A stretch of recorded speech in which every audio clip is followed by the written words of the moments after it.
Welcome to the Realm Kast. I am your host, the Mortal Kombat fan Tim, and with me as always is our lore master Yanni. Welcome, Yanni. Thanks, fan Tim. Today we're welcoming back Mr. Midnight Owl, our original script insider. Welcome, Bran. Hey guys, great to be here. Hey, it's good to have you back. Yeah. Jinx. So, Mr. Midnight Owl, you are kind of infamous now with our show as having brought us the original scripts. Do you want to give us a little background on how that happened and how we got you on the show? Yeah, actually, the few years back, I got access to the 2016 script, and then a year later got access to the 2018 script.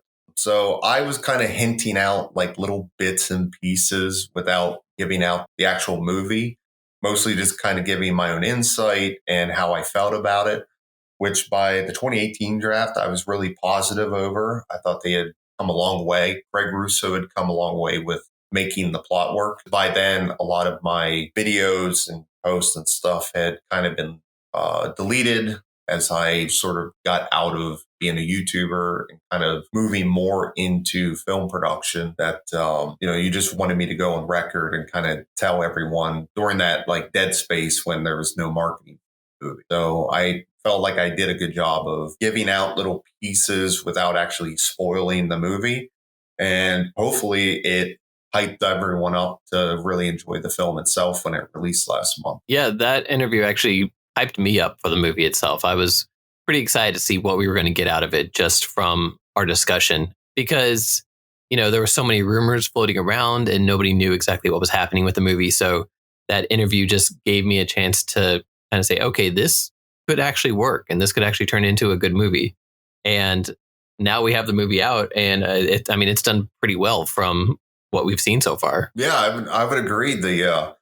I was really surprised even during the pandemic, just how many people really went out there to see the movie. So there's definitely a fan base that was craving this kind of film. Yeah, and it ended up becoming the #1 streamed new release on HBO Max, which is amazing considering that this is kind of an experiment for AT&T, this whole HBO Max and doing the simultaneous releases.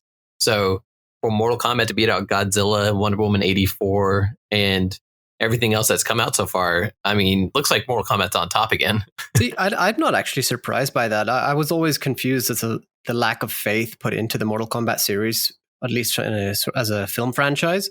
And now we're seeing actual evidence that, hey, it does work. Mm-hmm. I think part of the reason for that was just because martial arts movies haven't been in high demand for a while. So there is that aspect of it. Unfortunately, as much as I hate to say it, Hollywood had cold feet about the idea of having essentially almost an all Asian cast. Mm-hmm. You can't talk about Mortal Kombat without also talking about the fact that you're essentially looking at an all Asian cast. And unfortunately, that's the reality of the situation. I wish it wasn't like that because I want to see more films like this where it doesn't always have to be a white male lead. So it's interesting too. Compared to what we're going to be discussing today, the original scripts had Cole Young being Cole Turner, which is very much a Western name. So yeah, I was fully expecting when I first read the 2016 draft that they were going with that. Mm-hmm. And I was like, no, this is not going to end up well. Yeah. You've even got Louis Tan, who played Cole in the end, speaking out about how you want to see more diversity in these movies and fully Asian cast, et cetera, et cetera. And he speaks out about the troubles of being an Asian actor in this time. Mm-hmm. Yeah. And I was really happy to see Louis Tan get cast for that part. I became very much a fan of his after watching him in Wu Assassin. And that was also an all Asian cast. And every actor on there did amazing. So just to see him get cast in this film, I'm like, yeah, this is going to be really cool. So I'm excited to see what he's going to do with any potential sequels to both Mortal Kombat and Wu Assassin. Yeah, I think this is definitely opening up the doors for a lot of these actors because, a lot of them have come from being, slightly known martial artists and stuff. And now people are talking about them. Like their names are getting out there. Like go up to anybody who's seen Mortal Kombat, mention Ludi Lin, and they're probably like, oh yeah, Liu Kang. Like they've kind of represented these characters now on the big screen. So I think there's a promising future for everybody that was involved with this movie. I agree with that. I really it's agree good with to that. see. As Brandon mentioned, you have Lewis Tan in Wu Assassins. You had him in Into the Badlands as well. You have Joe Taslim in Warrior, for example, as well as all the other crazy action movies he's been in. So it's good to see them. Which, by the way, just two things on that. I just started watching Warrior, and I have to say he is fucking amazing in that. Yes. And I'm also really happy that, like, I got into it, and I'm like, oh, this is really cool. Are there more seasons? And then I looked up and found out it was canceled after season 2, so I was really disappointed. And then here, Warner Brothers bought it up, and they're going to put it on HBO Max, I believe. So It's on HBO Max. I just heard that it was greenlit for another season. Maybe I misheard. Yeah. So I'm really happy with that. So that just shows a good working relationship between Joe Taslim and Warner Brothers. So hopefully he'll get some more seasons out of that. And I think in a way that kind of gives Warner Brothers a pool of potential new actors that they could even bring into Mortal Kombat. There's been talks about some of the other actors on there and how good their performances are, both acting and martial arts, and how they could easily be brought in to Mortal Kombat just because you'd have that good working relationship where everyone knows each other. So since we're talking Mortal Kombat, let's kind of discuss the movie. I mean, Brand, we brought you on today because you've read through 2016, 2018 scripts. I mean, as we've discussed before, but now that the actual movie has released, we can go into detail and kind of compare what we saw in the theaters to what was there in the early drafts. I am very excited for this. I was really excited to actually just get a chance to go through them after that first episode we did with you, because you held back so well and you really got us excited. Obviously, there was a lot of criticism from us too, but I felt that the way you presented it all to us definitely got us hyped for the movie. And now that it's out, I think this is perfect. I'm excited to go through it. Yeah. Well, I think the important thing to mention is when I did that initial episode, the one thing I wasn't going to do is spoil everything, because I think that is the absolute worst thing you can do. It's just go through point by point and just ruin everything. I mean, Warner Brothers did a great job of really keeping the lid on the film itself. Because even I went into the movie and was surprised by some of the things that I watched, because they, during production, they had, made changes to the story. So I was really happy that even I was surprised by some of the things that they did. So I didn't want to do that where you already knew the movie last year, and then now you're just kind of waiting to visually watch it. And there has been people that have attempted to ruin the entire film. And I've always spoken out against that, because the point is, as someone to give out information isn't to just ruin everyone's good time. It's to just speak your piece on it. Hopefully get people excited for it if they're interested in the movie. But ultimately, I want everyone to go to the theater or watch it at home and kind of form their own opinions about it. And yeah, I mean, that was the whole purpose for keeping a lid on it. I just didn't want to disrespect Greg Russo after putting in like 4 years of his life into this film. And then, just have some nobody come out and be like, hey, this is everything that he did. That is just completely disrespectful. So I definitely wanted to wait until, after the movie came out, give people a few good weeks to kind of get a chance to go watch it, and then come out and say, okay, this is the information that I had, and we can kind of talk about how the development of the movie went. Yeah. And so now that the movie's out, everybody kind of has their own opinion. So we don't have to hold anything back. Now we can talk about how this movie's progressed to what we ended up getting on the big screen. So the movie starts out the way that we saw it is in feudal Japan. And, right away we find out that Scorpion has a daughter, and that this daughter was hidden whenever Scorpion and his entire family were massacred. Like this,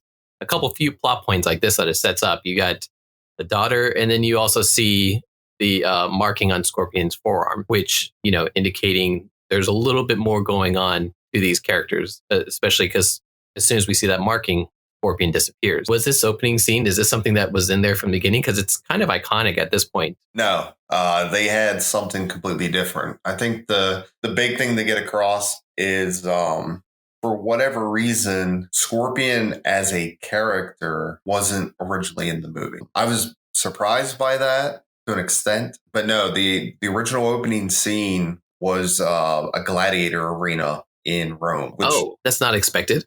yeah, that one. I may have mentioned that before in some of the times I've talked about the film. But Yes. 2016 and 2018 drafts were essentially the same scene. 2018 is just more subdued. Like they really toned down the grandness of it, because the 2016 draft was a gladiator coliseum. So they wanted like thousands of extras. You know, you have it looks straight out of Ridley Scott's Gladiator. You have the Emperor of Rome watching this battle, and even Raiden shows up. Whereas the 2018 script, it was meant to be like a little gladiator pit in the middle of nowhere, and it's a private match for the Emperor of Rome, kind of present Raiden a fighter. And it ties more into one of the plots that they kind of discuss in the movie. I just don't think they went as full bore as what the scripts did. Brandon mentions it looks like it's from Gladiator. You literally have the Emperor in the 2016 script doing the whole thumb down and everything. Now, the one thing I will say is maybe I'm misremembering here, but at least in the 2016 draft, you do get to see the classic spine rip fatality. And they actually do it in a logical and ingenious way. Essentially, the underdog gladiator, he ends up taking a sword and cuts this guy's head so deep that basically he grabs the guy's head and just pulls the head and spine right off. Oh, And so cool. Yeah, it was meant to be very, very bloody. Uh-huh. And why I didn't like the gladiator scene itself, I thought that at least that part of it really sets up the idea of just how gory the film was going to be.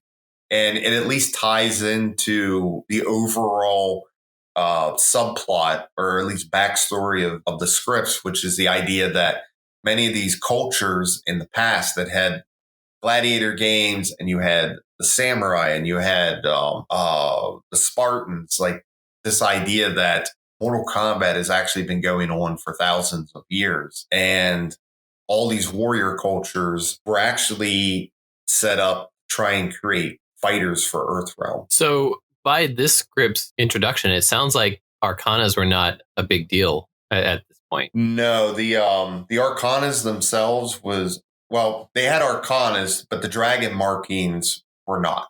Okay. That was morphed out of the idea of a medallion. Between the two, personally, I actually did like the medallion better because it made more sense within what they were trying to do. But I understand why they changed it, because it's something that now you have to physically represent on you at all times, rather than something that they can hide with a costume. Like, I don't even think I remember seeing Sub-Zero's dragon marking. I think Greg Russo confirmed it was on his butt cheek. But the medallion idea actually is reminiscent of the old comics, actually. So, I mean, I didn't mind it as much. Was that the second series they did?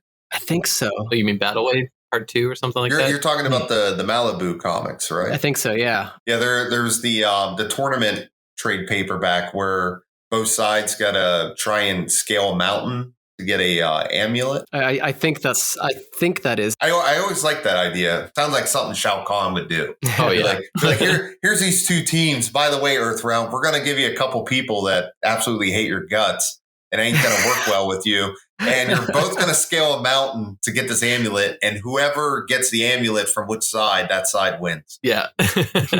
Totally fair. Oh, by the way, we're also going to be hunting you at the same time. I was like, yeah, this definitely sounds like a really cool, like, Shao Kahn move. Doesn't break the Elder Gods rules at all.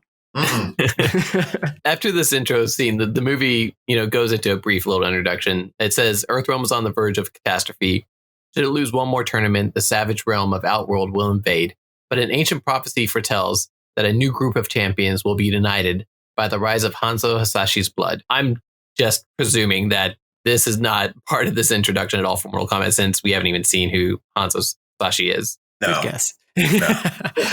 I don't even think they went with a prophecy in No. the scripts. They so there's certain elements where, I'm not going to trash the decisions, because obviously as they change things, like if people want to know, like I was reading a lot of comments where people were disappointed with Cole character, and I'm not even talking about the people that are raging against the idea that there's an OC in the movie, but there were people that were excited for him, but then felt he was lackluster in the end. And that was because as they were continuing the rewrites, they had to pull back on him to kind of align it with the lore.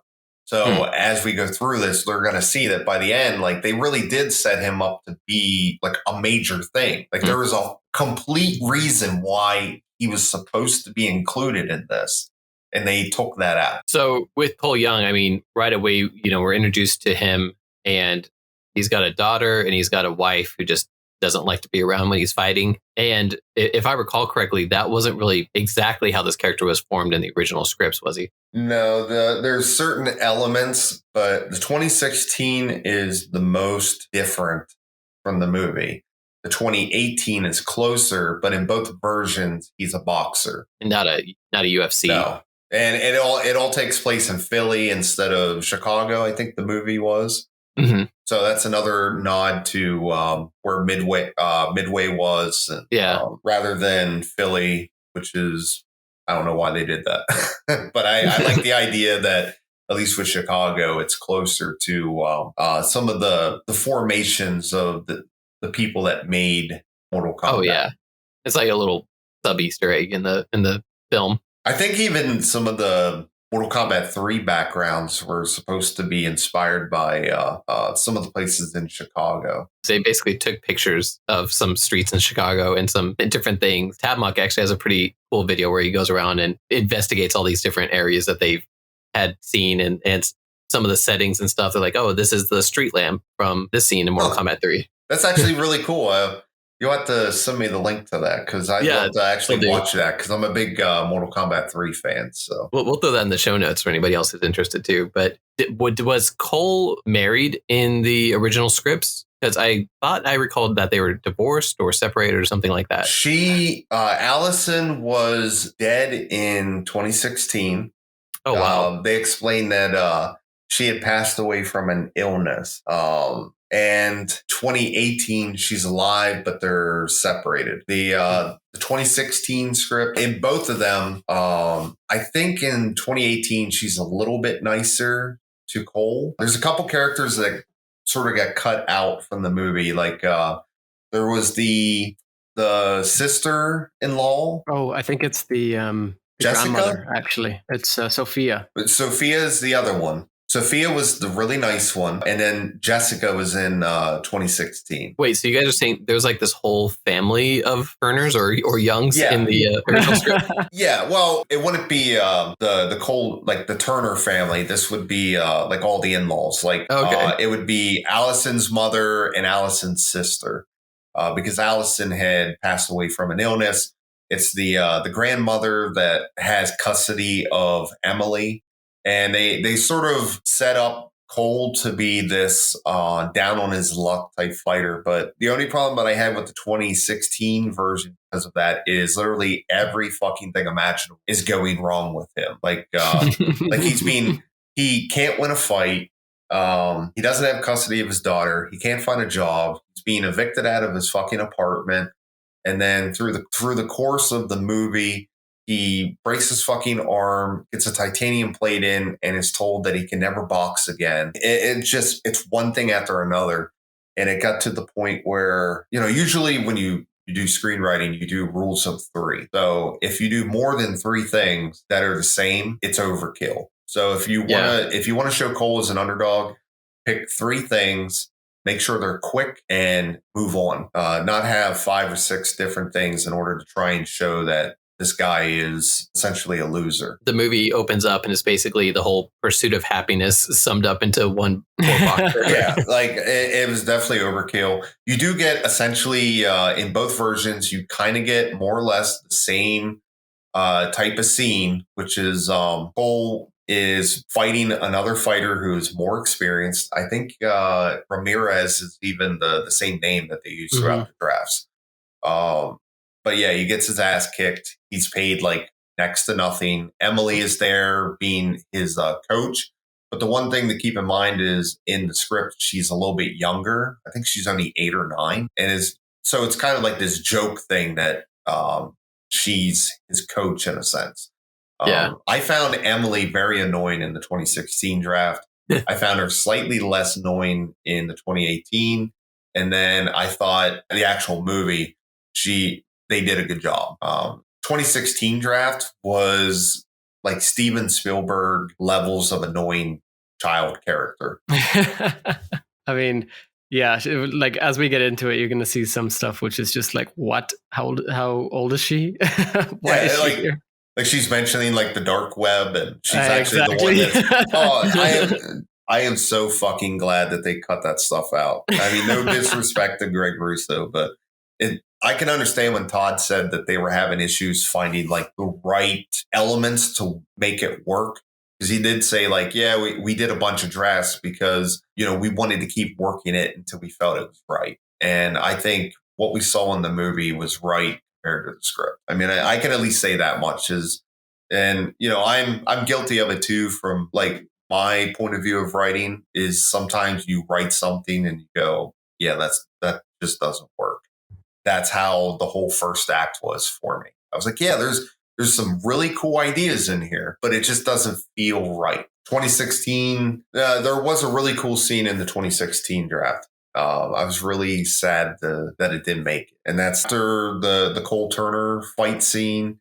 We get a couple scenes with Cole's life where you get to see him dropping off his daughter, get the setups of the other characters, Sophia and Jessica.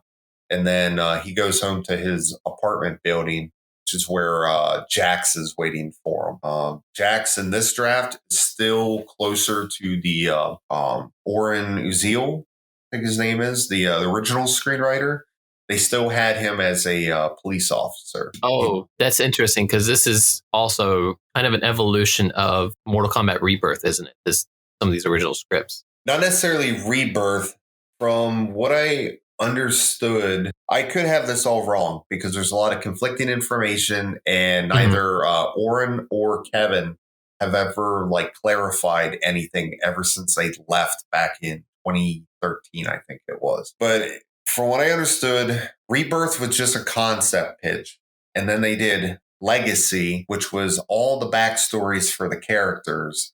So then Oren Uziel, who wrote Legacy, wrote a movie where Legacy would be like the prologue to. So you would see all these backstories and then they would all come together in the movie. And then the movie stalled. So they did a sequel series with Legacy 2. The actual tournament. Yeah. Well, the other thing too is that's not the original tournament because even Liu Kang, when he runs into Shang Tsung, they basically explain that there's a tournament like 10 years ago because he says that the last time we met, I tore your head off. Yes. And here's the neat thing about that is they in Legacy 2, that's when Johnny Cage finally appears. So what I'm wondering is, was Johnny Cage not in the original movie, movie script? And was Legacy 2, was that written to be a sequel to the script that they wrote? So they were kind of like weaving in and out of these timelines where everything was interconnected. Now, we'll never know that until the original screenplay does actually get released. But I'm kind of finding certain things interesting with the idea that there was an original character, I think, since the very beginning. And there's the possibility that Johnny Cage was never in any draft. Johnny was in Legacy Season 1, though. Yes, he was, but he never went to the tournament. They explain yes, in Legacy 2 that he was ignoring Raiden and Shang Tsung because he thought they were actually voices in his head. He thought he was hallucinating. So I found that interesting. That I was like, I wonder if he like missed a tournament because he's like, nah, I'm just gonna keep drinking, bud. I'm gonna keep making movies. And his life keeps getting worse. And maybe that kind of explains why there's an age difference, is that you saw him at one age and then it's like 10 years later, Yeah. You find him a little bit older. So I find that interesting. Yeah, could be the origins of why we didn't get Johnny at first, yeah. Because this this was written a long time before the whole, we didn't want Johnny Cage to be the star of this movie. That's the reasoning we've been given. I do know that the movie itself is way different than what Ornuziel originally wrote. Just based on the couple screenshots that they showed, they definitely showed Jax and Cabal having an interaction, and there was more with Scorpion and Sub-Zero. So Scorpion was in the original draft. So it's kind of weird that, they went from one draft to another and he kind of got lost in translation, and then they kind of brought him back again. So there's definitely a lot of back and forth with the 5 different writers that have worked on this. So going back to the 2016 script and the actual movie that we received. Yeah. So you said police officer Jax, shows up and kind of helps out Cole Young. Was it in the same way that we saw in the actual movie where he shows up to help him with Sub-Zero, or is it less climatic? Turns up as he does in the movie to basically check on him at his fight. Yeah, the 2018 version was like that. That's where they were starting to cut out some of the scenes out of the first act, because the first act was just going too long. But the 2016 draft, he shows up at Cole's apartment. So there would have been, I think, two more scenes in between the fight and when Jax appears. So that was one of the big differences as they were slimming down the first act. And Jax is more of an asshole in the 2016 draft.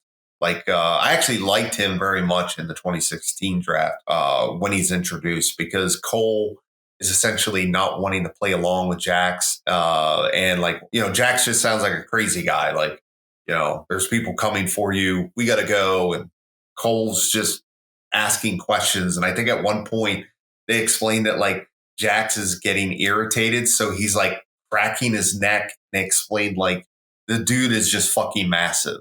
Like a massive guy. And they just talk about like all the muscle that's on his body and how it's like, you can just see the muscles like straining as he's getting pissed off. Like veins are starting to pop out. And he's just like, we don't have time for this bullshit. And just grabs Cole and just like picks him up and rips him out the door with him. I like that. I like that a lot. And this actually gets into the scene that I really, really loved in the 2016 draft, was Jax throws him into a fucking SUV. And there's 2 of them. And you see like, he actually has like, it's almost like SWAT members. So there's all these cops out there fully decked out in armor with guns, and they're jumping into these 2 SUVs, and it's like an armored convoy. And they're driving out of the city onto a bridge. And that's when they do like the snow is falling. And Cole looks at the thermometer in the SUV, and it actually starts like counting down, and then it starts getting like really ridiculous. Like it goes below 32, and it's, they remark like it's July, and it's just counting down. Ice is forming on the windows. And then they do an entire scene where Sub-Zero attacks his convoy without you ever seeing Sub-Zero. Like there's I think like a whiteout. They can't see, and then they finally see the vehicle in front of them completely iced over, and they ram this thing so fast it just shatters. And then a giant icicle comes through the front windshield, kills one of the soldiers, and then Jax actually sees his arms start freezing to the steering wheel. Oh, gross. Yeah. So you kind of get the same thing. Like he ends up telling Cole, like, find Sonya Blade. He's in Lancaster, and kicks him out of this moving vehicle. This is where it got like really ridiculous. He kicks him out of this vehicle, which Cole ends up falling off of this bridge. And then that's when Jax like breaks his arms off the steering wheel, and then the truck flips. And just to explain here, like how different the script is, each of the two drafts has a after credits ending. In this one, you would find out at the very, very end that Jax lived, and he actually has the cybernetic arms. You see someone like in the shadows, like punching a punching bag, and then when he turns, comes into the light, it's Jax, and he has the cybernetic arms. That's going to be the biggest difference with the 2016 draft is Jax doesn't come back, which is something that I loved in the movie and the 2018 draft was how they actually worked them in, made his story work, and I was really happy that they put more of him in. But I'm starting to get ahead of myself here. I was happy to see the way they handled Jax actually as well, because looking back at the older versions of the script, yes, it made more sense, I guess, with what we know of Jax in terms of the original Mortal Kombat timeline, where he comes in at Mortal Kombat 2. And so, like, saving him for the possible sequel might have made sense. But I don't know. I feel like the way they handled it this time actually fit quite well. We definitely kind of got nice guy Jax in the newest movie, I think. You know, especially hearing how he was written in this early script, it makes me realize it more. You know, Jax isn't the badass guy. He's, you know, I mean, he's still badass in his own way, but he's pretty nice. He's like, hey, Cole, how are you doing? He's a nice come badass, with me? not a yeah. Like he sacrifices himself for Cole rather than I'm going to kick this guy's ass. Mm-hmm. Yeah, I thought they handled him quite nicely in the movie. Like it was nice getting like that different version of him, because every adaptation has handled him a different way. You had serious Jax in the '95 movie. You had comical Jax in Annihilation. Legacy was angry Jax. You know, you had Michael Jai White just being like, fuck protocol. Oh, I love Michael Jai White, though. I can hear him saying that in my head. Yeah, like it was great. Like I definitely enjoyed Michael Jai White's version of him, but I'm also happy with the movie. I like that version as well. The one thing that I did prefer, I suppose, about Jax in the older scripts is how he got his arms. I myself wasn't a fan of his arcana being his arms, you know, like firstly, the little arms, the little chicken wing arms were quite funny. But I don't believe that should have been his arcana. I believe that he should have just gotten some tech, as he should have done. And then maybe the ground pound, the energy wave, etc. should have been his actual arcana. And in the original scripts, you have him getting his arms through actual tech, it seems like. Mm-hmm. Yeah, because I mean, we can cover that later, but I'm pretty sure even the 2018 draft, they didn't do the Arcana thing. He just has metal arms grafted onto. But I'm still trying to figure out, like, I'm hoping they have an answer for it, is where the hell did the metal arms come from? In the new movie? Yes. It said like Liu Kang went to all the realms to find the best medical tech out there and came back with these rinky-dink arms. So I think it was the actual monks doing it rather than Liu Kang himself. He was training them. You know, that's actually a really interesting idea. Yeah, I think it's kind of funny. You know, you got these realms with sorcerers and magic and stuff like that, and then all they can do is make the toothpick arms. So there were some great edits actually of Jax's arms. I think I've seen those with like, you know, where he has paper clips and safety pins for arms.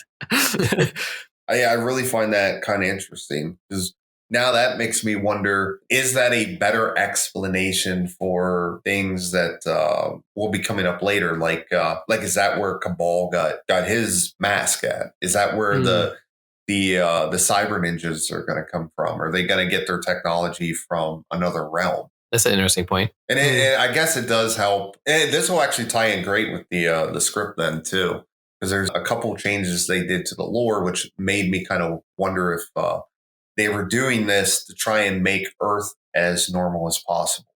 Because there are certain things about Mortal Kombat that you just have to take at face value, like cybernetic technology and the idea that it exists and that somehow they have like laser eyes and all this other crazy shit. And it sounds like the movie was really trying to make Mortal Kombat Earth Realm into like our standard vanilla Earth Realm, like our planet, and finding excuses for everything else. Like, oh, well, we don't have ninja clans in China and Japan in the modern day. They're actually from 1600, and we just found ways to bring them into the present. So That would be interesting, actually. I myself would hope for it to be as accurate as possible to the original lore, obviously. So I would prefer that Earthrealm does have that specific sort of technology itself. That's why I myself was disappointed with the way Jax got his arms. maybe, it definitely does help make the movie have its own feel. I don't know. I'm kind of on the fence about it. I think it's a neat idea if they want to go with that. And it definitely makes it feel different than Legacy, where they have this whole idea that basically everything cybernetic in the games actually comes from one place, which is I think it was like the Army's Cyber Initiative or whatever it was called. Well, it was a Linkway Cyber Initiative, but it was also through technology supplied by the Black Dragon. Like, I really like that idea where they kind of have like one logical explanation for that level of technology. Just right here it is. One different thing about the scripts with how related to Jax really is in the movie that we finally got. Jax is basically disarmed by Sub-Zero as Jax saves Cole and his family. Now, in this instance, Sub-Zero appears in the city, causing like hailstorms and such. Whereas in the 2018 version of the script, you have him actually killing Allison instead. Yes. The 2018 draft, it was Allison lived in the suburbs. So when he shows up, that's when Sub-Zero appears. Well, he makes Allison wreck her car, and then she's trapped in the car, and Sub-Zero appears, freezes her solid. And I really wish this was in here, because it was like, holy shit, are you really giving Cole a good reason to fight Sub-Zero? Yeah, really. But he basically shatters her like completely. So she's reaching out to him, and he's trying to like basically reach her to pull her out of the car. And then he's just like steps in, starts freezing her. And then they actually explain that Sub-Zero looks into Cole's eyes, kind of like the way he does in the movie with Jax. Like it explains he wants Cole to know what he's about to do. And then he like shatters her. I was like, holy fuck, did this get dark? So I like that. And that is actually the whole freezing and shattering Allison is something that was brought over from the 2016 draft where another character got killed. But we'll cover that when we get to it. But yeah, for right now, you had the 2016 draft. Allison was already dead, but they had it where Cole, after he fell out of the bridge, wakes up in the hospital weeks later and finds out that now he has a titanium plate in his arm. His arm got completely fucked up. And like second-rate Jax. Yeah. And it's basically explained his fighting career is over. And then they go from there to where his daughter's living with grandmother Sophia, Jessica. And that's where he has her log onto the internet, onto the dark web. And they find this website that Sonya Blade runs that has all this information on the tournament. And then they're able to get an address and go to her farm. So you just forget a very important part about the website, though. It had the Mortal Kombat theme. They literally, they put in the techno theme, and it is mentioned by name. And it's funny because there's this, they talk about how it sounds like porn music, I think. No, it's because Sonya's on the cover, and I think Sophia comes in and sees her. It's like, you're watching porn? And they're like, yeah, it was like, Cole, like, what the hell are you doing? Because it's like blaring. Like, he's like, it's too loud, make it stop. And he hits a button, and it like apparently amplifies. So like the whole house is just blaring this theme song. Yeah, it was with this hot blonde on the screen. Yeah, I'm imagining it as like a MIDI wave, like like a MIDI music file playing throughout the whole thing too. Yeah. So I mean, it was funny, but in the grand schemes of things, it didn't work. Like you can see where. Oh no, it was cringy funny. Yeah, it was cringy funny. And again, I didn't like the Emily character because it had that Steven Spielberg levels of like. Reminds me of Jurassic Park. Like I'm a hacker. Yeah, like she wasn't acting the way a child should act. Yeah. You know, like how you would realistically see a child. Like she was acting like a movie character. I think we should actually describe it so that, because you and I've read it, so it makes sense to us in how funny it is, but maybe just hearing it would help people understand. So you have Cole searching Sonya Blade with his one good hand, smacking the enter key, with Emily saying, "Dad, move over," as she pulls the keyboard away from him. Google ain't gonna cut it. We need to access the dark web. Emily rapidly types. A second later, she smacks the enter key, and bingo, one link immediately sticks out to both of them. Mortal Kombat, a book by Sonya Blade. It's like, what? Who is this character? And we're getting into like some of the additional changes that they did for this movie. Like Sonya Blade is not military. She is, I think in 2016 draft, she's just a nobody. She's a survivalist. That, that kind of ties into what they ended up doing with her character. I mean, the way I see it, like that, a lot of that carried over into the main movie, because when we see Sonya in the main movie, she's living in a trailer park. She's former military, but she's mostly a conspiracy theorist with stuff all over her wall. Yeah, that element started in the older drafts, and I'm guessing this was something that was taken from the original draft, because if you remember, she wasn't military in the Legacy series either. She was a cop. Mm-hmm. And I think at some point someone was like, well, we don't need two cops. Let's just make her a survivalist.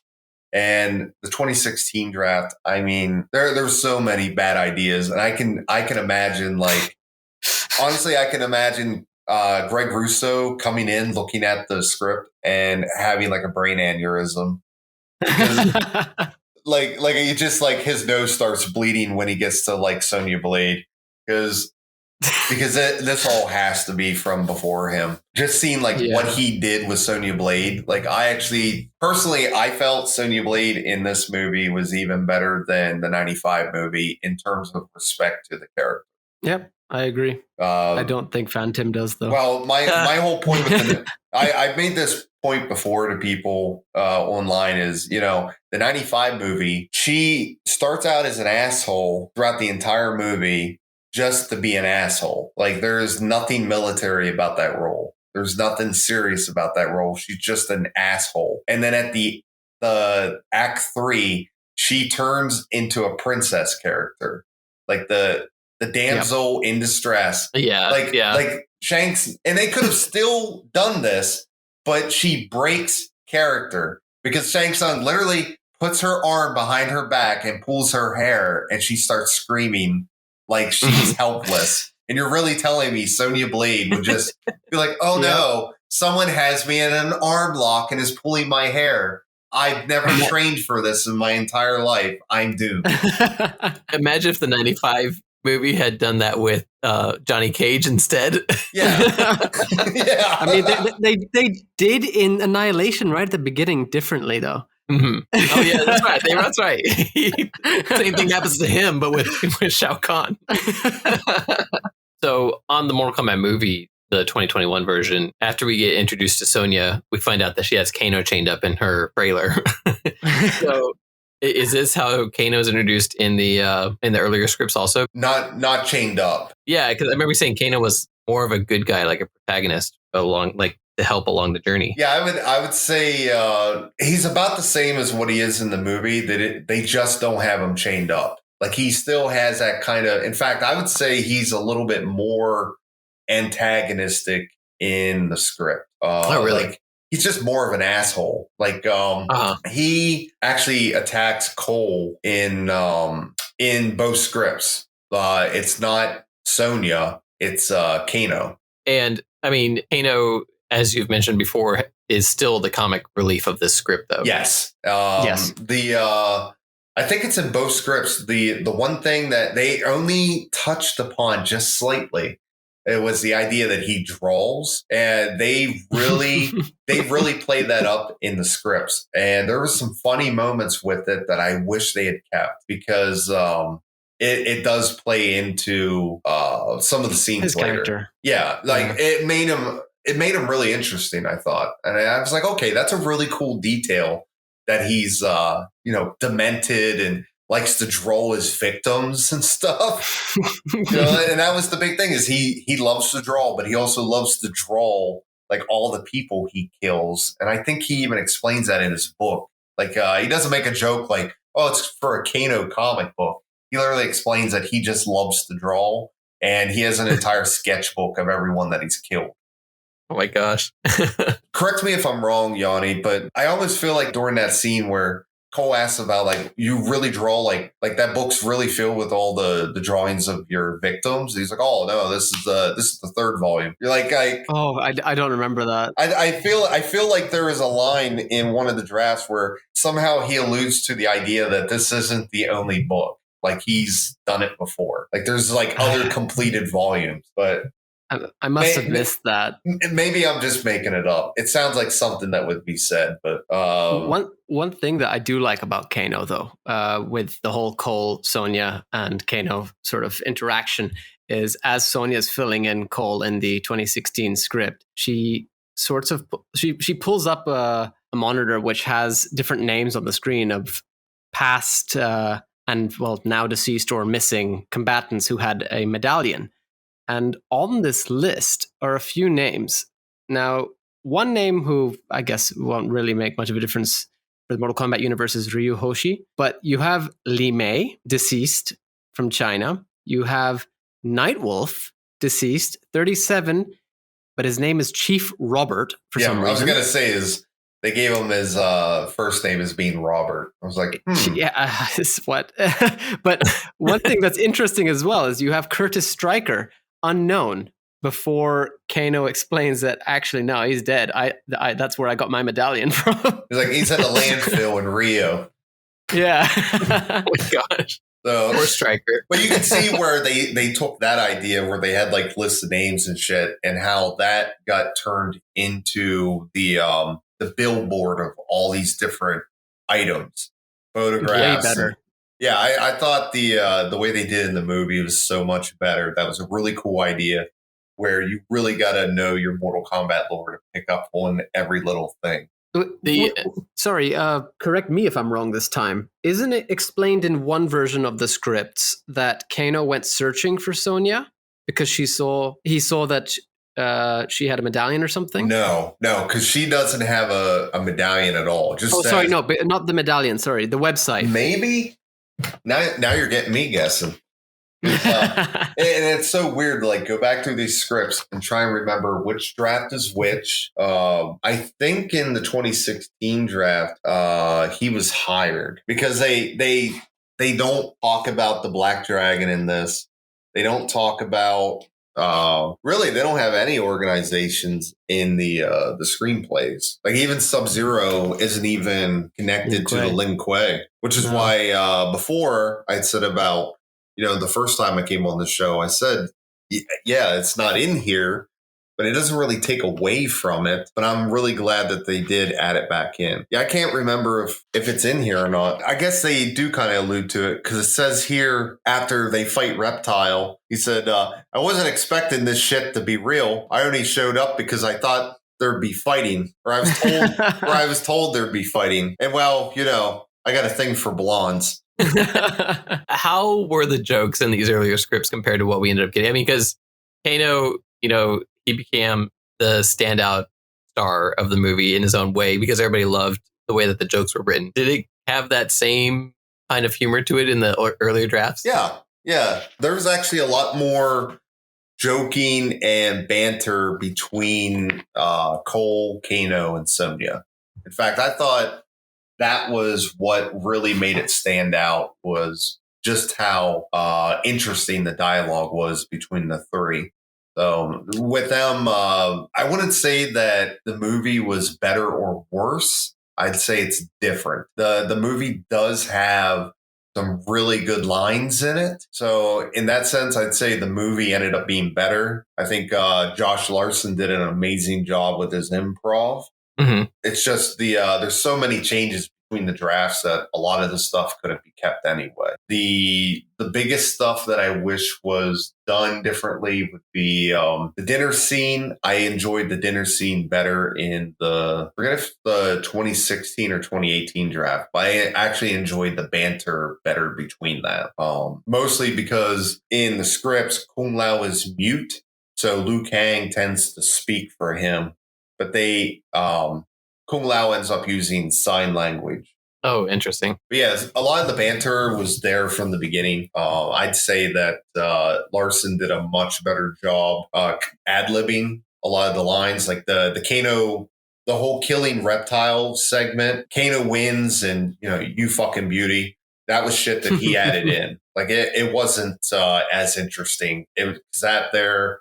All Kano does is basically saying this definitely counts as my kill, and he doesn't rip the heart out. That's actually kept later in the movie with Cabal. The rest of Act 1 is pretty much the same. Reptile attacks. The screenplay has him kind of like a ninja. I think they explain like he's wearing armor, and like they don't really over describe each of the characters. You just kind of get a hint that it's Reptile. It's a reptilian monster that I think wears armor, or it was black clothing. armor over his scales or something like that. Yeah. So oh, that's cool. So more of a Mortal Kombat, deception type of reptile? I suppose, because I think they also mentioned that his teeth actually bear back over his face. The scene itself is mostly the exact same. Does Reptile die? Yes.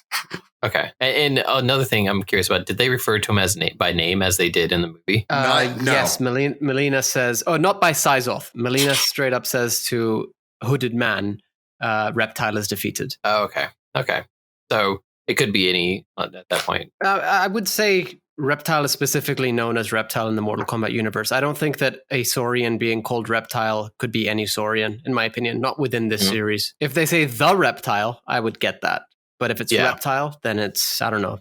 Yeah, in this one, Kano kills Reptile by slitting his throat. That's not as awesome as ripping out his heart.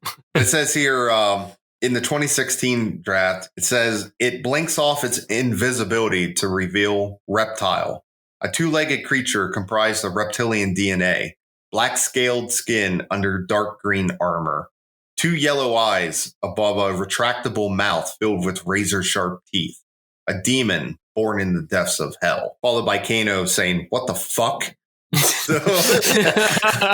And then it goes into like a page and a third of a fight. One thing you just mentioned there is actually one of my biggest issues with both of these initial scripts, and it sort of made me concerned about the fact that these weren't initially actual Mortal Kombat scripts. They were just scripts with the Mortal Kombat name, and that's by calling everybody a demon. I mean, everyone, literally all the villains are called demons. But then on top of that, as you just said, a demon from hell, right? So are they from Outworld or are they from the Netherrealm at this point? It's Outworld. It's just more descriptive text. I think one of the things they were really trying to set up, and this goes back into the original lore, was the idea that Outworld itself wasn't like a functioning world in a sense. In fact, Shao Kahn was more demonic. Shang Tsung was more demonic. He was actually a demon. And a lot of the original lore was supposed to be like, it's this really dark, fucked up world before they even got to the idea of like an afterlife, like the Netherrealm. Because I think even in the original lore, Scorpion was in hell. And you saw them kind of combine that where they referred to it as the Netherrealm. And they also referred to it as hell. I think they said, how did it go with Raiden explaining Scorpion in the movie? He said he was in hell, the deepest reaches of the Netherrealm. But the Scorpion is from there. That's why. And I think in the movie itself, too, they kind of use Netherrealm and hell interchangeably. I think Scorpion says, "You tried sending me to hell for the fires to consume me," or something like that. And yeah, I think it's kind of an interchangeable term. I mean, that's been an interchangeable term even within the game series itself. Yeah, but the Netherrealm itself didn't actually exist until 96. believe is Ultimate MK3 with Melina's ending, MK3, yeah. where they were starting to set up MK4, because that's when they started to actually expand and create the Nether Realm itself. Before that, it was Hell, it was the Afterlife, shit like that. Like Tobias kind of had sort of like very loose language on what that was. So the Nether Realm itself didn't really come to be officially until Melina's Ultimate MK3 ending, and then that kind of went into Mortal Kombat Mythology Sub-Zero and Mortal Kombat 4, because they had finally gotten to that chapter where they could develop it further. But I still find it very interesting that they're using some of the language of the original games, where they're kind of combining that sort of lore.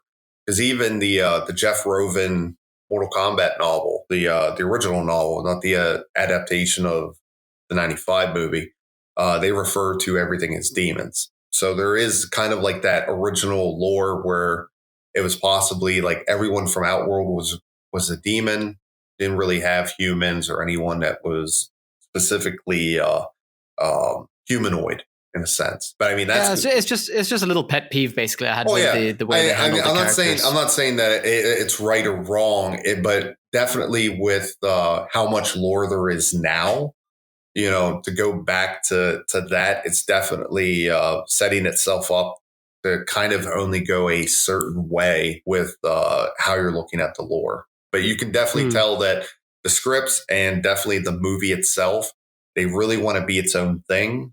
And I'm okay with that, because I don't think you could ever truly adapt Mortal Kombat to be accurate to the lore. And I usually tell people whenever they complain about adaptations not following the source material, I usually will pick the most ridiculous shit and be like, don't forget, if you want to follow the lore, you also have to follow this.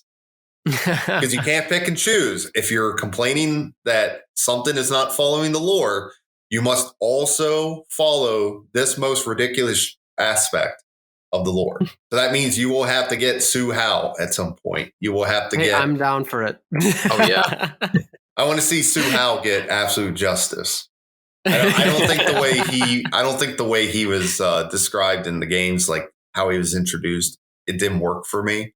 But I would love to see NetherRealm Studios bring him back and redo him so he's actually interesting. Don't worry, I don't think Sue Hao's introduction in the games did it for anyone, to be honest. So we're on the same page there.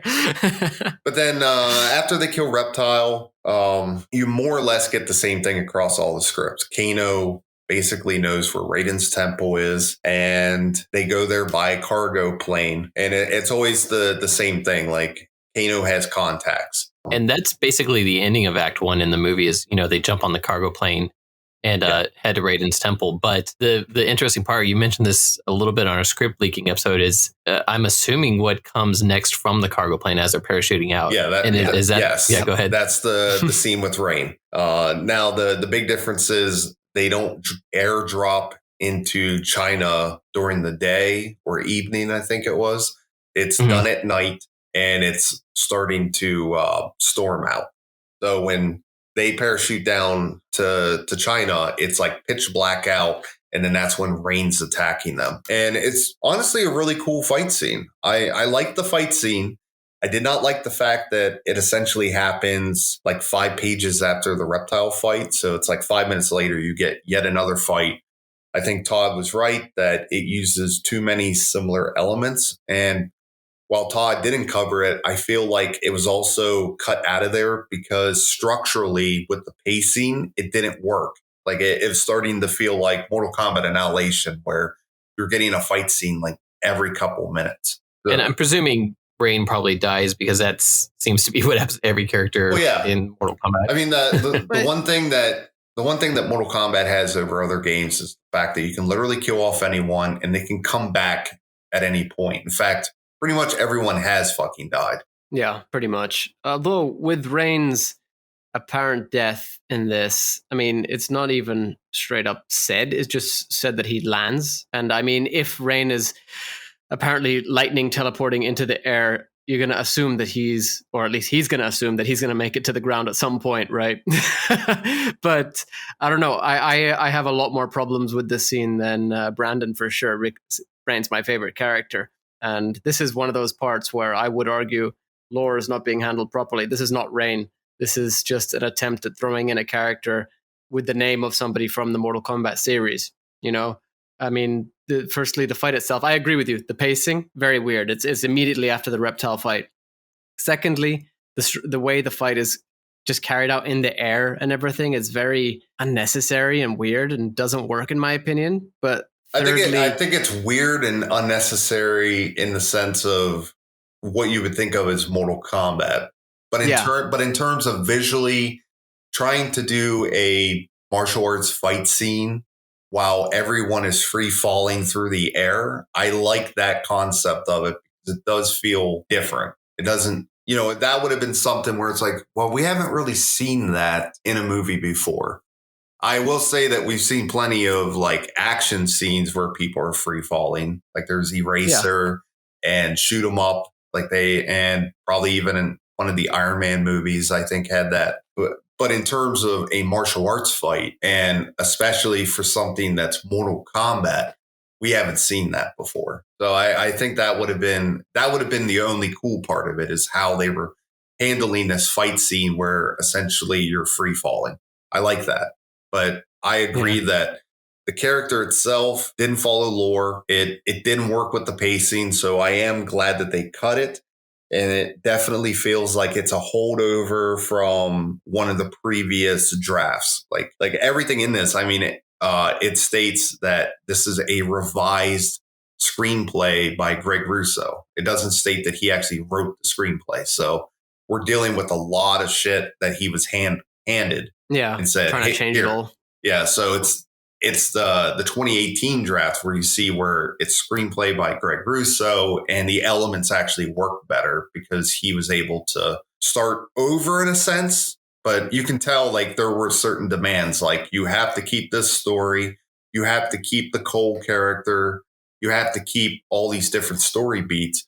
But you can see how he was able to work with it and make it a much better film. So in the movie itself, after we land in the desert, we're introduced to Raiden's temple, and we kind of get the whole training montage and things like that, which, eventually climax in Kano's betrayal to the group. How did Act 2 really work in the older script? Completely different. So tell me a little bit about that. Okay, so Raiden's temple in the 2016 draft is not a functioning temple. And this is where shit gets weird. I will say that the 2018 draft is almost not even worth talking about in this segment because it's basically all the same except for Kano's betrayal. But in terms of the actual structure of Act 2, 2016 is absolutely 100% different, and I did not like it. There were two things I liked in it.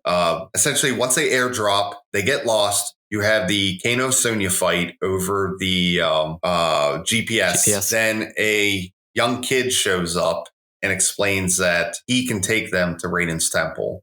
So they go to Raiden's temple, and it's just this abandoned ruin. And when they're inside, they actually see like a painted mural that shows like Raiden the way we know him, like straight from the games, like lightning shooting out, and he's like on a battlefield, looks all badass. And they ask the child, like, what happened to this place? And he essentially says something along the lines of, people stopped believing. This used to be a temple dedicated to Raiden, and then over the centuries, people stopped believing. During this is when Sub-Zero shows up, and it's really quick. I think it's maybe a half page, but he starts breaking down doors and trying to get to them. So it's this really quick chase sequence with Sub-Zero coming after them. And they end up going through a portal, and they go into this other world. So I really like the chase sequence. I wish it was longer.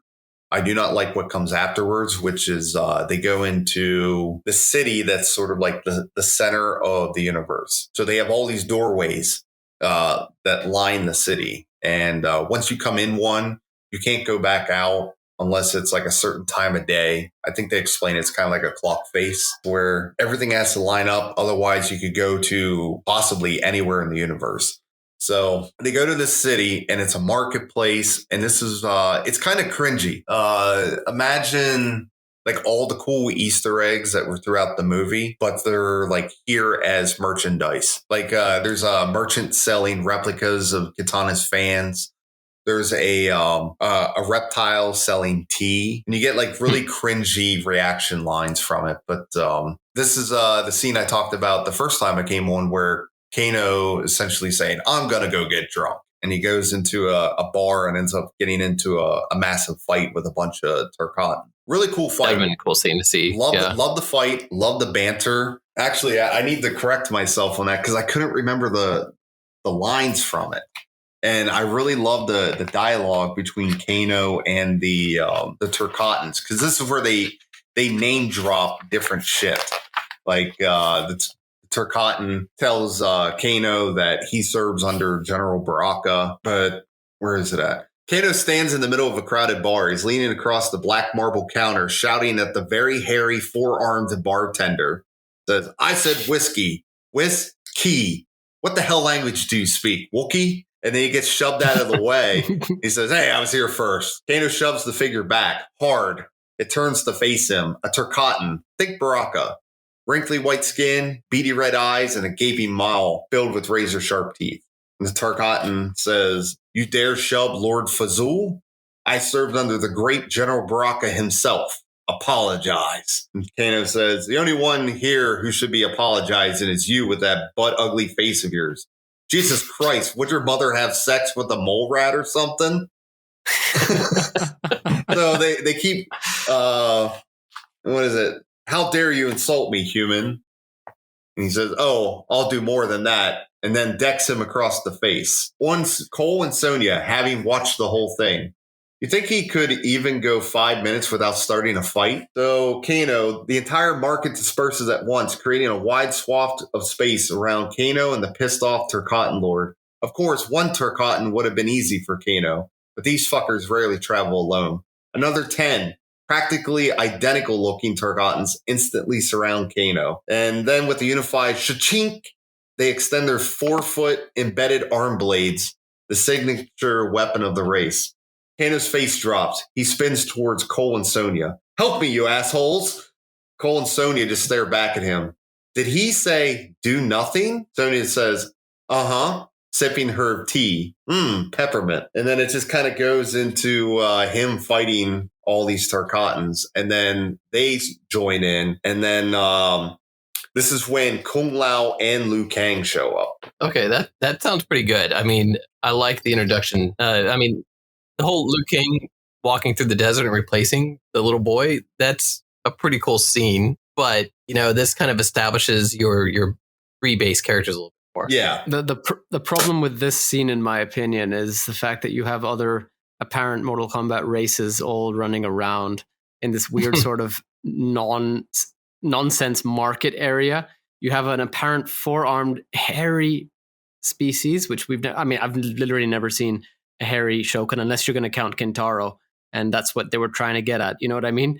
And then on top of that, you're also missing out on the fact that there is like a Saurian just running around when they're supposed to be pretty much extinct. Yeah. So that's my problem with this scene. Although, like Brand, I love the fight. This is a hilarious fight, in my opinion.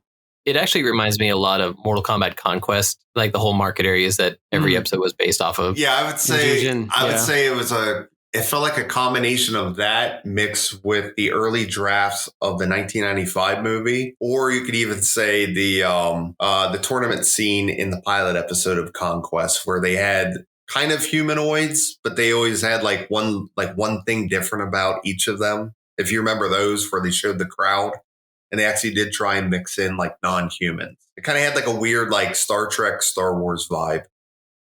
So how did we get from being in this area to, as we saw in the later movies, kind of the conclusion of Act 2, where they decide to band together and go after the Outworld or the other warriors? Well, when they go from this, this is when Liu Kang and Kung Lao take them to the Clock Tower, which is the training arena. You get more or less the same aspect as what you got in the movie, The only difference is they have a character called the Overseer. I thought it was the Overlord, but it's called the Overseer. And it's kind of like this old Pai Mei Shang Tsung type dude who oversees their training. And that's in addition to this random kid called Jin. Yes. And later on, Jin turns out to actually be Raiden in disguise. You kind of already knew because this kid is literally telling you about ancient lore and kind of knows everything. But they set up this idea that Kano thinks the Overseer is Raiden, and then he's wrong. And then it's like, Jin turns into an adult Raiden, and then he had shapeshift. I don't think it was as bad as what some people that were leaking information on the movie thought it was. Where it sounds pretty bad to me. I'm not gonna lie. Well, that hashtag show made it sound like Raiden was going to be a 14-year-old, like the whole movie, and it's like, no, it was literally for like 3 fucking scenes, and then he reveals. I am going to be fair to them here, though. I know this is against what you're saying, but technically, he is a 14-year-old boy for the entire movie. It might only be 3 scenes, but 90% of his input in this movie, in this script, is as a 14-year-old boy. Yeah, there's some. I didn't like Raiden in this draft. I think he was much better in the 2018 draft, which then became the actual movie Raiden. And you could kind of see where back when the first time I was on, I said Raiden was kind of cold towards people. And I think that translated across really well. I think some people were trying to say that I stated he was cruel, or they were repeating information saying he was cruel, but he's not. He's just kind of cold. And I think they sort of cut out that subplot about him where Raiden is just sort of like depressed because, he used to have all these cultures he could choose warriors from. And then he ends up with, a descendant of Hanzo who can't even fight. The human punching bag. Yeah, the human punching bag. Sonya doesn't have a mark. Kano is like a complete idiot. And he has 2 good fighters, Liu Kang and Kung Lao. And he realizes like, oh, I am fucked. so there is kind of like this. And I think they kind of keep that a little bit with the 2016 draft. But the only difference is that they have the Overseer, and it's the same thing. They're all fighting each other, trying to unlock their arcana. There's a lot more scenes with Cole essentially being tortured. Like you have Kano just absolutely beating the shit out of him, and he keeps fighting everyone, and they're trying to figure out what could possibly unlock his arcana. You had mentioned in the previous episode that the Overseer is the one who would announce things like round 1 fight and things like that. Yes, he keeps saying fight, and it felt like they took the announcer and made him into a physical character.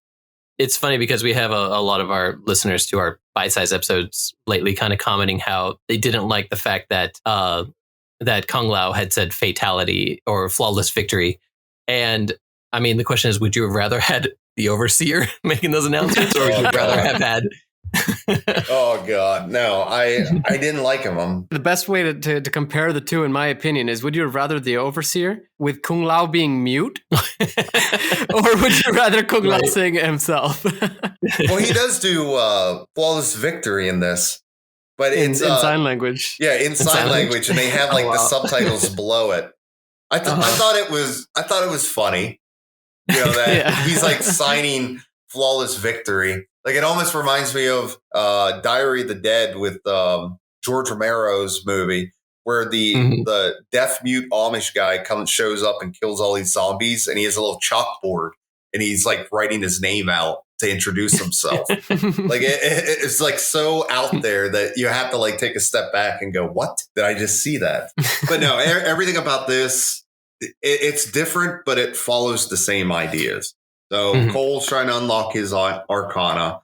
Liu Kang and Kung Lao are able to get Kano to get his eye laser, which in this, I think his eye is actually more destroyed. It's described more as like an empty socket. Like Reptile actually rips out his eye, which you can tell the way the movie's going that they kept the eye in because they allowed Sonya to kill him in quotation marks, but really it's just setting up for him to get his eye plate. Like, I'm pretty sure Kano's coming back with an eye plate.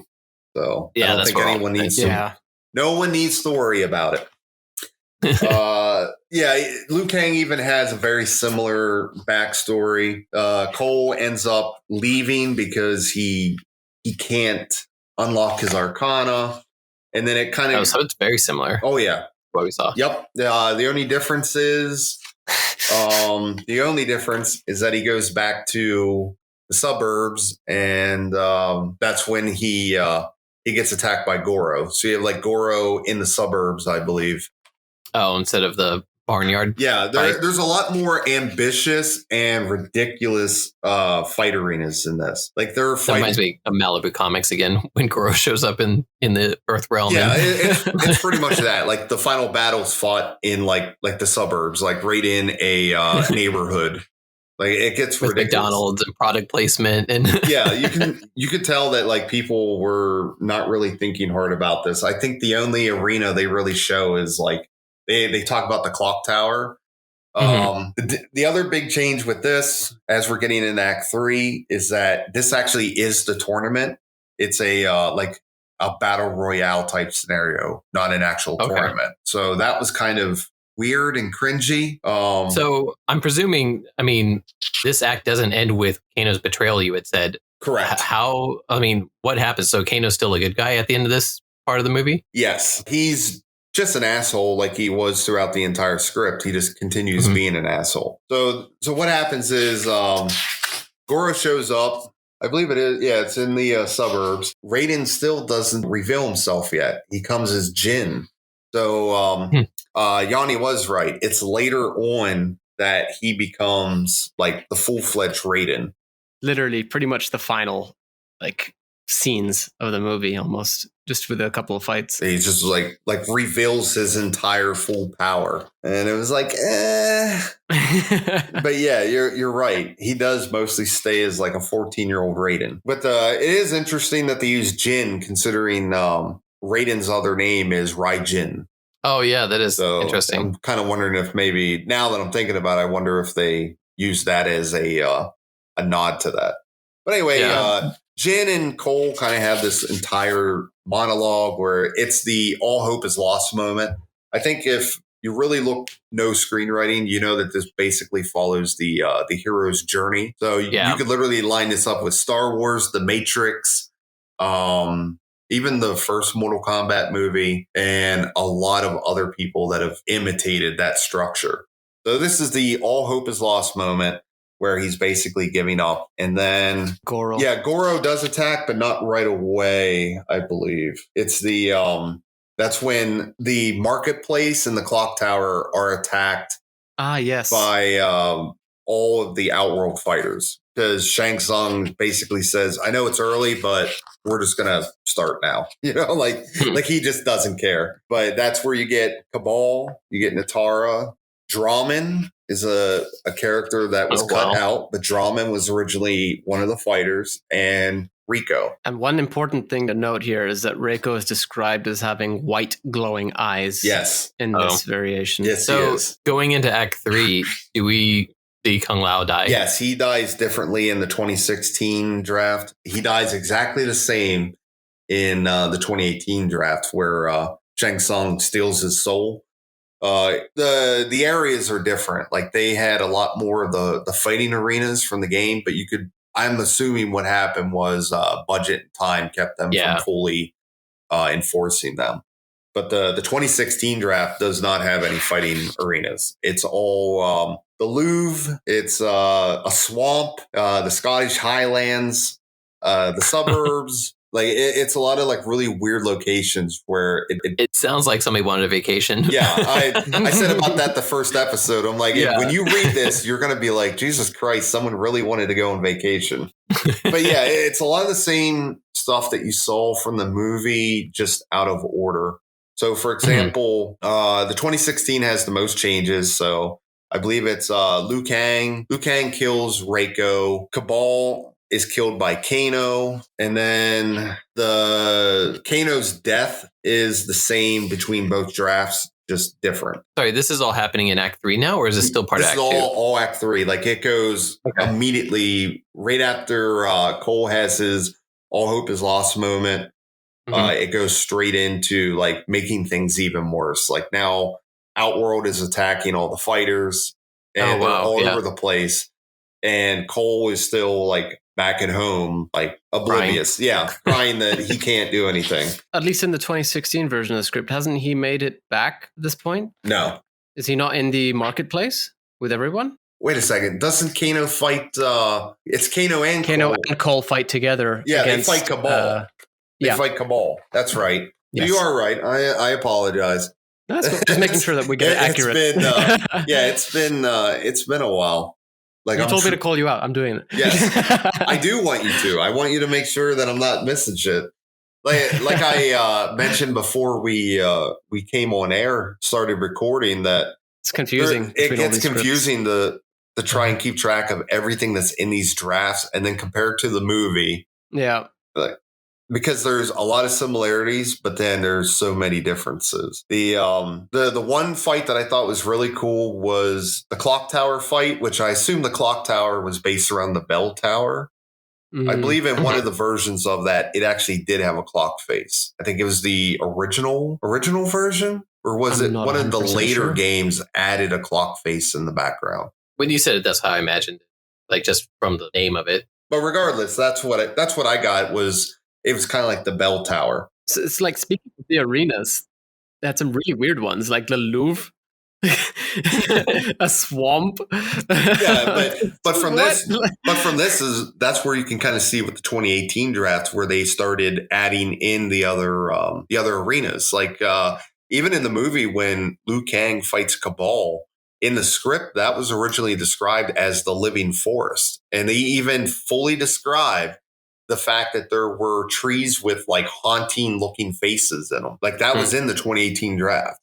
I would have loved that. The pit. Yeah, really. The pit was fully described. And when Jax fights Rico in the 2018 script, because that's one of the big changes now is you have Jax in the final battle.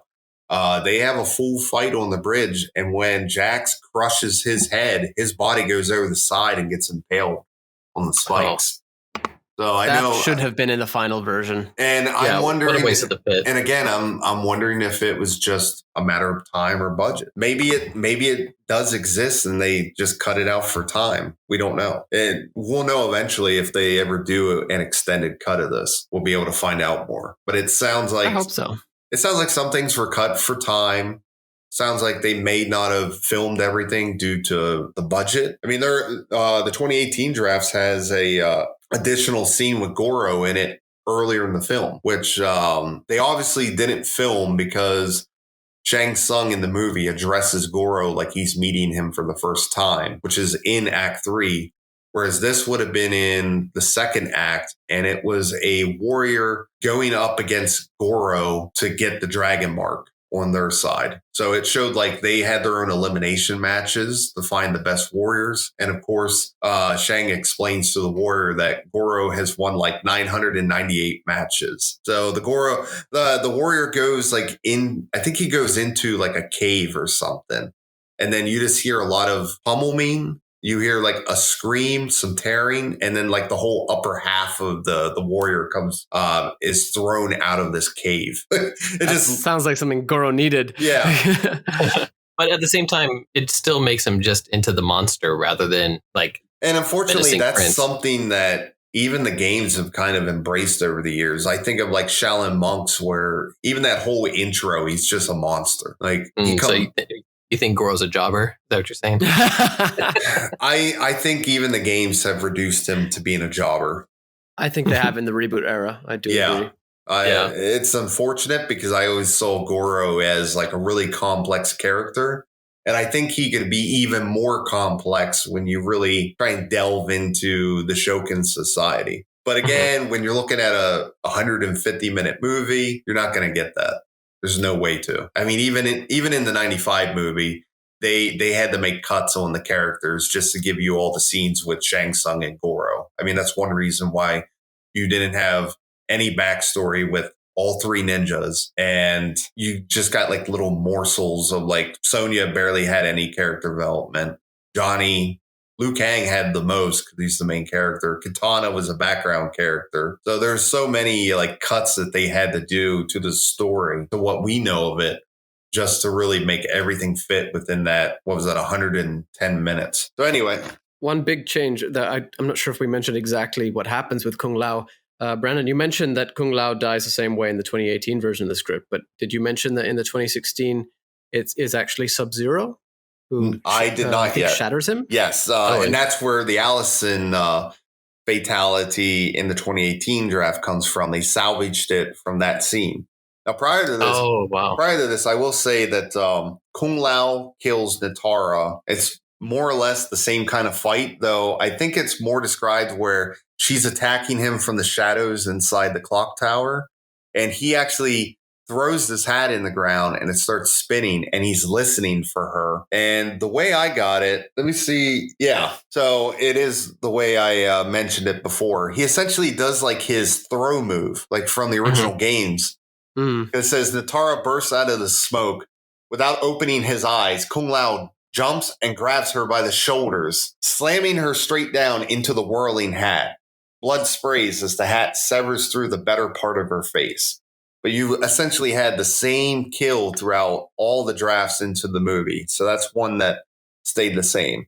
That's cool. I think that's much better than, Cowboy riding her into the hat. I think Drummond is lit on fire by Liu Kang. And that's when Liu Kang does a nod to the games by wafting the smoke away from his face and just says toasty.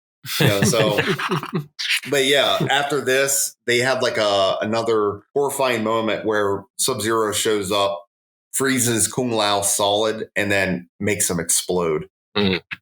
That's cool. And then they kind of have this whole we can't win now because Kung Lao is our best fighter. And then Goro shows up, and Raiden kind of has this idea that we're going to go through like a bunch of different portals and try and trap Goro somewhere. So they end up going through the suburbs where his daughter's at, and then that's when Cole fights Goro. So from what I've read of the earlier scripts, I noticed, a lot of the biggest changes kind of happened during this last act, and yes, like especially as far as like the big climatic reveals.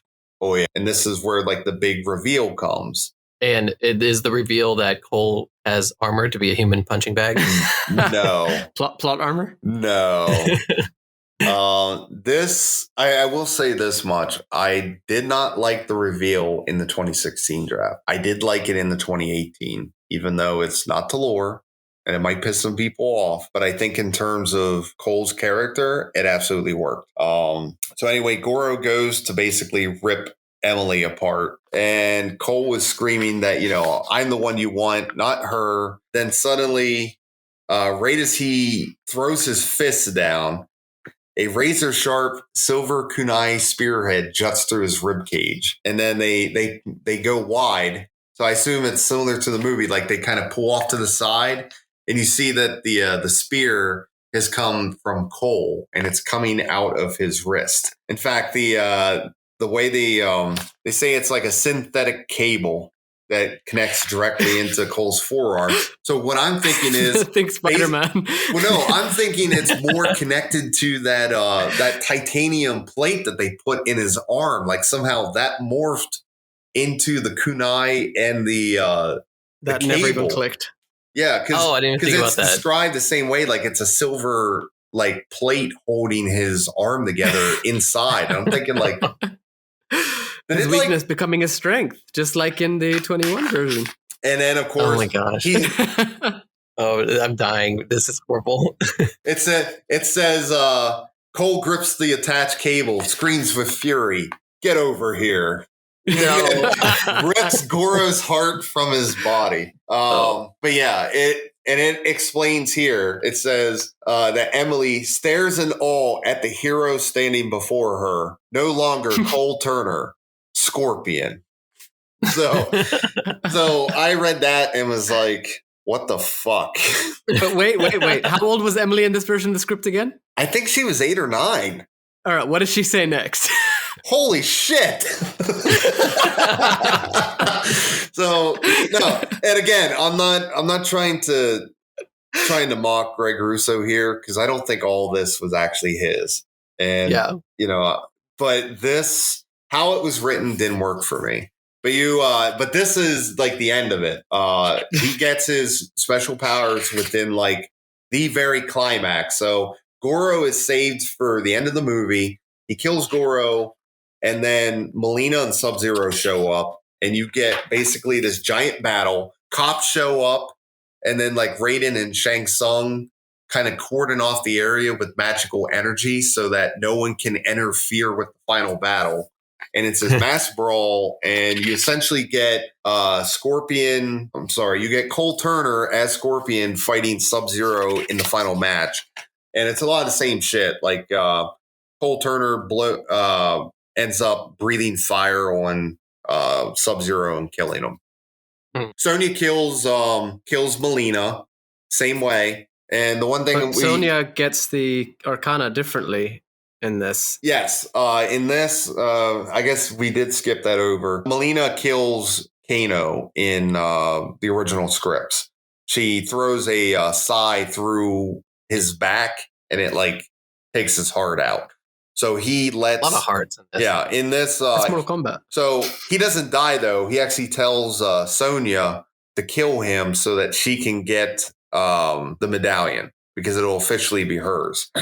So she actually stabs Kano in the heart and kills him. As she kills him, Sonya smiles, tears forming in her eyes. Yes. Oh my gosh. Yeah. Besties at this point in the movie. Yeah. And you now again, like I read this, did not like it, but the 2018 draft did it better. And even though they did the same thing, like Melina mortally injures Kano, Sonya is upset that she has to kill Kano. I took this whole thing to be like, wow, they're doing all this because I bet in the sequel, Shang Tsung is going to resurrect Kano and he'll be like indebted to him or he's a slave under his power. And he's going to kill someone that Sonya cares about. And then now it's going to be like, they're going to set up the whole treachery and she's going to go after him as an enemy. And that's how cybernetics in his chest and in his eye. Yeah, sounds like. In fact, with like the whole hole in his chest, I'm like, Jesus, that's just like the MK11 Kano with the glowing chest plate. So I was like, oh, okay, this is all connecting together. So that was one of the reasons the first time I came on, I wasn't as like pissed off as I think other people were in terms of like reading the scripts and getting pissed off at it because I'm like, okay, they have a plan for this shit. Yeah, you can see where it's going. Tell, the one thing I'm disappointed with is they kept the Goro fight the same as more or less what it was in the movie, except again, Cole throws the spear, tells him get over here, and actually like I think tears off his head in that one. Is that what it is, Yanni? Tears off his head? I think he just says get over here and pulls him over, and I think that what is it? I think that's just what kills him. Maybe like tears his heart out afterwards. He tears his heart out, I think. Yeah. Yes, here it is. Pulls the spear back, ripping Goro's heart from his body. And that was in the 2018 draft. So, but in this, you find out that Cole Turner or Cole Marino, as it is in the 2018 draft. In the 2018 draft, he is the son of Scorpion, not Scorpion itself. And it's explained in the script that Sub-Zero and Scorpion come from Outworld. They are Outworld fighters. And that at some point, Scorpion had killed Sub-Zero in a tournament. So the Sub-Zero in the 2018 draft was brought back by Shang Tsung. And so we're already starting to see like how the script evolved into incorporating more lore as much as they could. I mean, you could, there's still so much studio meddling, it seems though. Well, the biggest part that they changed from this that was apparent in every single draft, other than this part about Scorpion coming to Earth Realm, starting a new family. And then at some point he realizes that Outworld is going to hunt him down and try and come after his family. So he returns to Outworld. And that's the only mention of Scorpion during what we saw of the movie. So when Cole becomes more or less the Scorpion for the movie in the 2018 draft, you find out at the end that the whole reason for this, why Shang Tsung set all this in motion, was because he was trying to get the Cole and I guess get him to unlock his Arcana, because dun, dun, dun, he's an outworld fighter. So Shang Tsung had basically let Raiden do all the heavy lifting to create him like another powerful outworld warrior. And that Cole is now their strongest fighter, but any win that Cole does is for outworld. So that's pretty menacing. The only way that Raiden can win is by his warriors killing Cole. And he's like, and you can't do it because they're all friends now. In fact, they even state like Liu Kang and Sonya are like, we're not fighting you. And Cole's actually pleading like, just kill me and win the tournament so that they can never bother us again. And they won't do it. So that was the interesting part. And I believe that was the entire reason for having the original character was because they wanted to do that gotcha at the end where it was, oh, look, it was all part of Shang's treachery. Did it work? Did it work? Yes, but only if you could accept that Sub-Zero and Scorpion would actually be from Outworld, which again, it's going against the lore. A lot of people are going to be pissed off at it. But again, I took that to mean, well, maybe that was their way of getting around the idea of having ninjas in the modern day. Is this how the movie ends on that note? Well, no, it ends. It ends with him going to get Johnny Cage. Now in the 2018 draft, they actually roll up to the front gates of the movie studio and tell a guard that they're looking for Johnny Cage. So that could have easily been put into the movie. I just think that maybe they just wanted to do it the other way because it still had the scene with Raiden saying you need to seek out new fighters.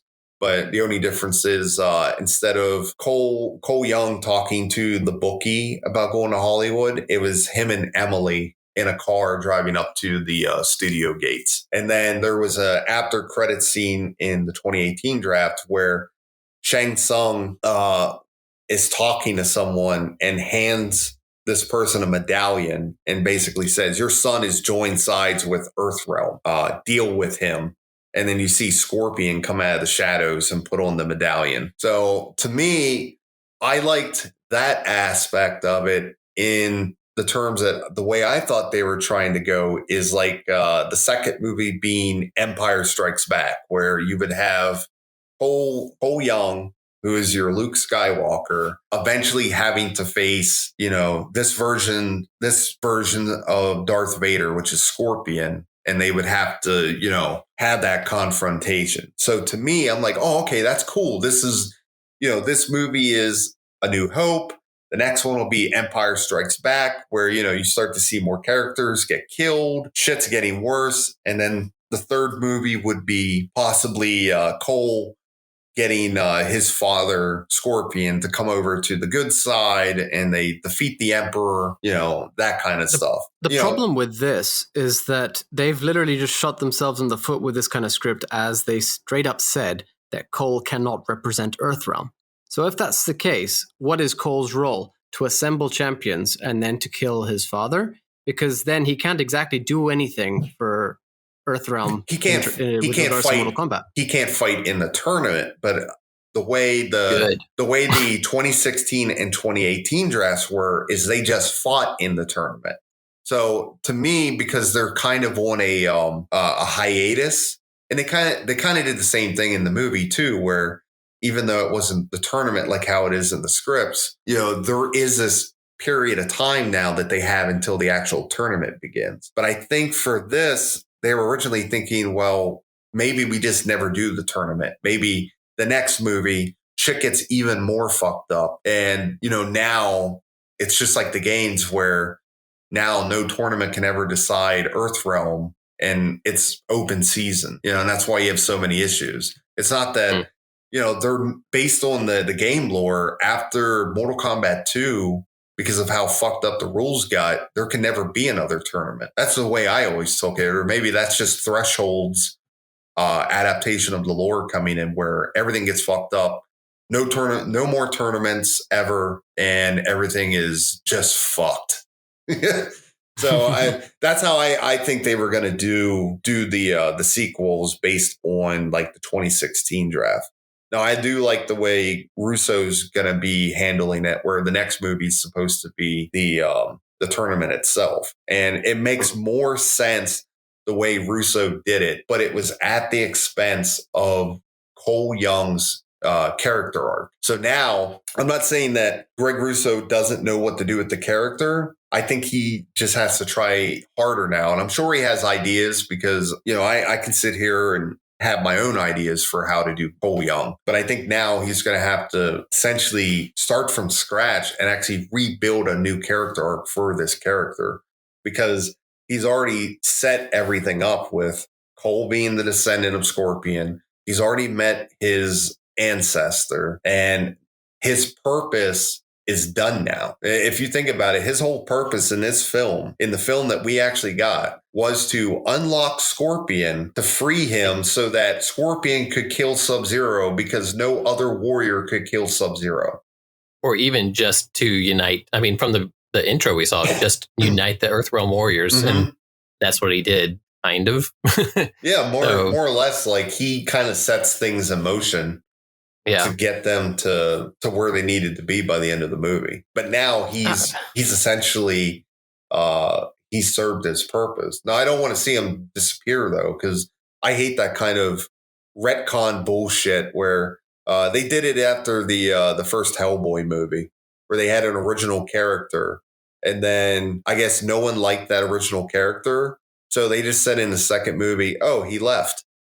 Mm-hmm. It's like, fuck that. If you're... I don't see them doing that, though. Not with Cole. Like, I believe that the way that they've handled this, and Greg Russo has straight up said that Cole was something the studio wanted rather than himself. Mm-hmm. I don't see them getting rid of him. I believe that Greg Russo is now going to have more, if, in the light of a possible sequel, I believe that Greg Russo is going to have more freedom to handle the story and the characters as he sees fit. And I think that Cole might be able to grow more as a result of that, alongside other combatants. I think that you will see Cole weave in and out of these films. Like, I honestly believe that he will have a whole new purpose, but I think eventually his story won't be as important as Liu Kang or Sonya Blade or any of those like main combatants.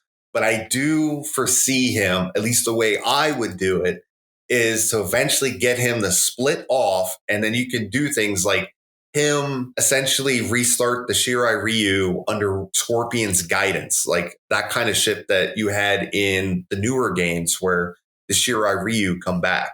I could easily see that happen, where Scorpion trains Cole to be like, look, I'm going to train you in my ways so that the Shirai Ryu can live on, and then maybe see him start a whole new clan of Shirai Ryu. I mean, the only way Cole gets interesting now is, now that he is definitely a descendant of Scorpion, is to get him to be trained in the kunai. Well, even better yet, make him, like, you keep the character around, but, make him a red herring, kind of like they did in the original scripts, make him end up having to join the bad guys. And I think that could bring some kind of more interest into him. Maybe for his daughter's sake or something like that. If they're going to keep him, which, he's a good actor. He's a great martial artist. Why not tie him into the story somehow? But I think Greg Russo is so focused on bringing back the lore into the movies and into the series that I think we are going to get, with a sequel, we would get more of a lore-based movie if the studio gives him more range to do what he wants. Yeah, I'd say the only thing that you'll probably not see is the second movie will be the tournament, but I don't think I just don't see him getting to Mortal Kombat 2, the events of the second game. I do see them wanting to up the ante after that, because I can't see like 2 tournament films back to back unless they go the way of the Malibu comics, like we mentioned a while back, and it becomes more like a contest between both sides. I would see more like the next 2 films being more remakes of the 95 film and Annihilation. I think that would be a more logical step, where you have this prologue origin film that we just got. Then you have the tournament. And then the third film is the Earthrealm invasion arc. And then you can finally bring in Shao Kahn as like the third movie bad guy, and hopefully do that entire story arc right. And then hopefully in between, we're going to get some spin-off projects, maybe a TV series. Who knows? Whatever they have planned from there. So a question for us all then. based on everything we've just discussed, which version of the script do you all, or do we all prefer the most? I mean, I would say the movie is my pick, but if I had to go between the 2016 and the 2018 draft, I'm going with the 2018 draft because that is fully written by Greg Russo, and it actually feels like Mortal Kombat. Myself, out of everything I've heard so far, I mean, and I kind of said this after our first interview with Bran, I was more excited about seeing the movie based off of these earlier scripts because of how it was progressing. And I think what we saw was the next step in this script progression, but I would have liked to have seen another version after this. But yeah, if I were to choose between 2016 and 2018, it'd be 2018. But I'm glad to see that the movie progressed to where it's at compared to these other two. How about yourself? Yeah, I think I'm on the same lines as you, really. That, like, the 2016 one to me does not feel like it was written by somebody with Mortal Kombat knowledge, at least at first. 2018 definitely took it a lot further and started to add proper Mortal Kombat elements into it. And as you said, the 21, it progressed the way that I believe that it should have done with the 21 version of the script. And I, as you just said as well, if we could have gotten the next step with that even, I believe we might have even been better. So I enjoyed what we got, but I definitely preferred 18 over 16. Yeah. Brandon, we've asked you this in the past, so we're going to change up the question slightly for you. Which was your favorite finisher in the movie? In the movie, I would say, God, there's some really good ones in there. I would have to say that I absolutely liked Jax's head smash. I thought that looked so beautiful in how it was done. And the close second has to be the Sub-Zero arm freeze, and then he basically just pushes him off a cliff. Like it felt so perfect to me. But yeah, the arm smash was probably the best one, I thought. And Bran, before we let you go, can you let our listeners know where they can find you? I am currently on Twitter at Midnight Owl, so definitely follow me. I am a filmmaker and screenwriter, so I have projects that are coming up, some of which I can't talk about, but I do have some shorts that I'm working on the side, and I usually keep talking about Mortal Kombat. So yeah, you can find me on Twitter. At Mr. Midnight Owl, to be clear. Yes, at Mr. Midnight Owl. I'm sure you can throw it down in the doodly-doo.